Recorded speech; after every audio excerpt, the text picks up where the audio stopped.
Hi friends, welcome to Theerani special channel. இன்றைக்கி ஒரு புலாவ் பார்க்கலாம். இங்கே நான் பாஸ்மதி ரைஸ் தான் எடுத்திருக்கேன். அதுக்கு தேவையான பொருள் ஆனியன் கட் பண்ணி வச்சுருக்கேன் நைஸாக. நெக்ஸ்ட்டு வந்து பச்சை பட்டாணி இருக்குது. இதை வச்சு நம்ம இன்றைக்கி புலாவ் பண்ணிடலான்னு சொல்லிட்டு நான் ரெடி பண்ணிகிட்ருக்கேன். நெக்ஸ்ட் அதுக்கு வந்து பார்த்திங்கன்னா பட்டை, அன்னாசிப்பூ, கிராம்பு, அடுத்து இலையெல்லாம் வச்சுருக்கேன். நெக்ஸ்ட்டு இஞ்சி பூண்டு பேஸ்ட் ரெடி பண்ணி வச்சுருக்கேன்.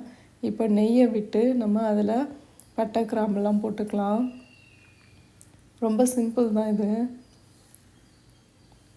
இப்போ நல்லா பட்டை கிராம்பெல்லாம் பொரிஞ்சு நல்லா வரட்டும். நல்லா ஸ்மெல்லாக இருக்குது. இப்போ இது பொரிஞ்சு வந்ததுக்கப்புறம் நெக்ஸ்ட்டு நம்ம என்ன பண்ணுறோன்னா ஆனியன் ஆட் பண்ணிக்கிறோம். ஆனியன் வந்து நல்லா ஸ்லைஸாக கட் பண்ணி வச்சுக்கோங்க. அப்போ தான் சாதத்தில் படும்போது நல்லா வெந்து நல்லாயிருக்கும். நானும் அதே மாதிரி நைஸாக கட் பண்ணி வச்சுருக்கேன்.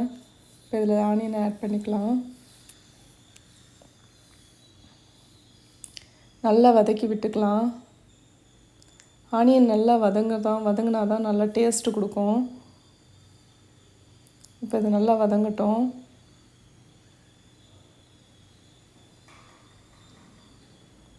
நெக்ஸ்ட் அதில் கொஞ்சம் உப்பு ஆட் பண்ணிப்போம். உப்பு ஆட் பண்ணி வதக்கி விடுங்க.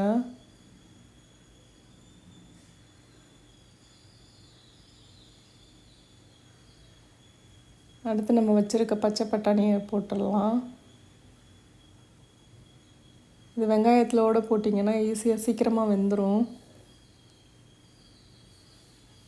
இப்போ இஞ்சி பூண்டு பேஸ்ட்டு போட்டுக்கலாம்.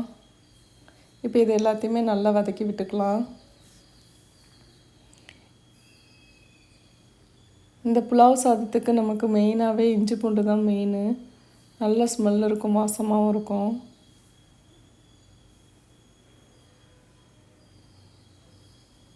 இது நல்லா வதங்கி வரட்டும்.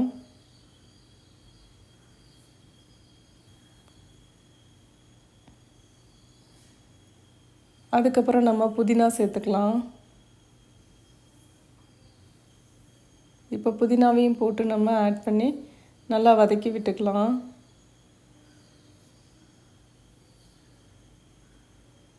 இப்போ நல்லா வதங்கி வந்துடுச்சு. இப்போ நம்ம அரிசிக்கு தேவையான தண்ணியை நம்ம ஆட் பண்ணிக்கிறோம். தண்ணி ஆட் பண்ணிவிட்டு நம்ம ரைஸு ஆல்ரெடி நான் வாஷ் பண்ணி வச்சுருந்தேன். அந்த ரைஸை நான் இதில் ஆட் பண்ணிக்கிறேன். பாஸ்மதி ரைஸ் தான் எடுத்திருந்தேன். ஒரு கப்பு தண்ணிக்கு 2 கப்பு தண்ணிக்கு 1 கப் ரைஸ் போட்டிருக்கேன். இதை நல்லா நம்ம கிளறி விட்டுக்கலாம்.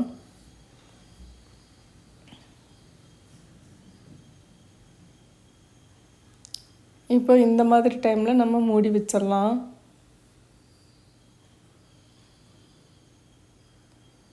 நெக்ஸ்ட் இது நான் பாருங்கள், நல்லா தண்ணி வத்திருச்சு. ஓப்பன் பண்ணி பார்த்தேன். சாதமும் உடையாமல் நல்லா நீளமாக வந்துருந்துச்சு. தண்ணியும் நல்லா வத்திருச்சு. பாருங்கள், நல்லா தண்ணி வற்றி வெந்திருக்கு நல்லா. இப்போ இந்த மாதிரி கன்சிஸ்டன்சியில் நம்ம அடுப்பை ஆஃப் பண்ணிவிட்டு கிளறி விட்டோம்னா சாதம் உடையாது. நல்லா டேஸ்டியான ஒரு புலாவ் ரெடி ஆகிடும். இதை நம்ம எங்கள் பாப்பாவுக்கு லஞ்சுக்காக நான் ரெடி பண்ணேன். இப்போ லஞ்ச் பாக்ஸில் போட்டுட்ருக்கேன். நல்லா டேஸ்ட்டாக வந்துருந்துச்சு. இது மாதிரி பண்ணால் பசங்க சீக்கிரமாக சாப்பிட்டு வந்துடுவாங்க. மிச்சம் வைக்காமல் சாப்பிட்ருவாங்க.